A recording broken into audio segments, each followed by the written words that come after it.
मैं मधुरलता चौधरी आज आप लोगों को बताने जा रही हूँ हिंदी पद कबीरदास जी के कुछ दोहे जो इस प्रकार से हैं। आज मैं आप लोगों को कबीरदास जी के 2 दोहे और उनका अर्थ बताऊंगी। तो पहला दोहा है, धीरे धीरे रे मना, धीरे धीरे रे मना, धीरे सब कुछ होए, माली सींचे 100 घड़ा, ऋतु आए फल होए। इसका अर्थ है, अपने मन में धीरज रखो, आप अपने मन में धीरज रखो, क्योंकि सब कुछ समय आने पर ही होता है। अपने मन में आप धीरज रखो, धैर्य रखो, समय आने पर ही सब कुछ होगा, यानी धीरे धीरे ही सारे कार्य जो हैं वो होंगे। जैसे एक माली एक पेड़ को उदाहरण दिया है कि जैसे एक माली एक पेड़ को चाहे 100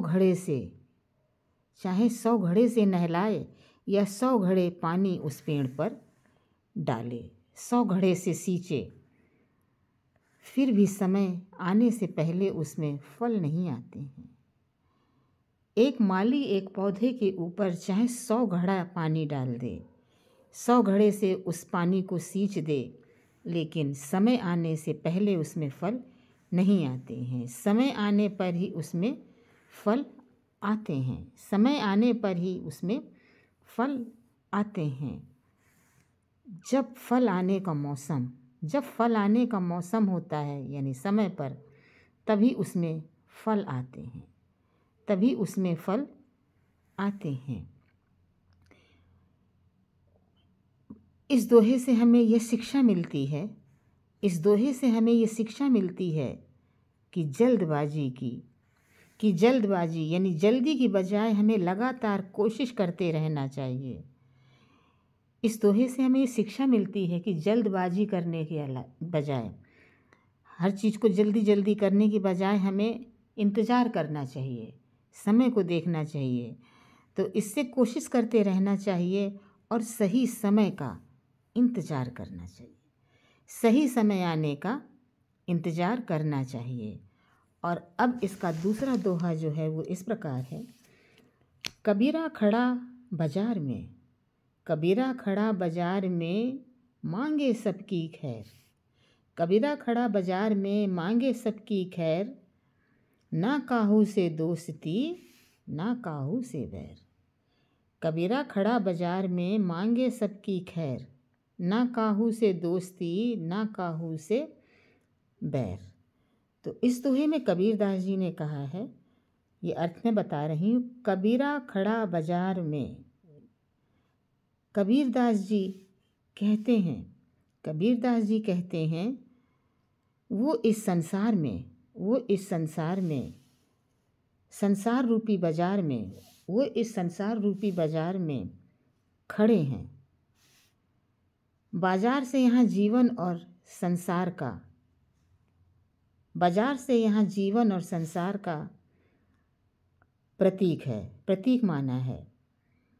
यहाँ तो सभी प्रकार के लोग मिलते हैं, इस दुनिया में, इस संसार में तो सभी प्रकार के लोग मिलते हैं। मांगे सबकी खैर, यानी वो सबकी भलाई, सबका कल्याण चाहते हैं, सबकी भलाई, सबका कल्याण चाहते हैं, सबकी मंगल कामना करना चाहते हैं। ना काहू से दोस्ती ना काहू से बैर, ना ही किसी से दोस्ती और ना ही किसी से लड़ाई, दुश्मनी, बैर यानी दुश्मनी। ना किसी से बहुत ज़्यादा प्रेम, ना ही किसी से बहुत ज़्यादा प्रेम और ना ही किसी से दुश्मनी, ना ही किसी से बहुत ज़्यादा प्रेम और ना ही किसी से बहुत ही ज़्यादा दुश्मनी। अर्थात वो सभी के प्रति निष्पक्ष हैं, एक समान हैं, किसी का पक्षपात नहीं है और किसी एक पक्ष का समर्थन नहीं करते, दोनों ही पक्ष उनके लिए एक समान हैं। तो आज मैंने कबीरदास जी के 2 दोहे बताए हैं और कल मैं 2 या 4 दोहे और बताऊंगी। इस वीडियो को मैं अभी अपलोड करने जा रही हूँ। जब तक के लिए शुभ रात्रि। जी के ये दोहे क्लास 9th के हैं। अगर आप लोगों को कोई भी डाउट हो या आप लोगों को कुछ भी पूछना है तो आप लोग कमेंट्स बॉक्स में बताइए और मैं आप लोगों के ये डाउट क्लियर करूँगी।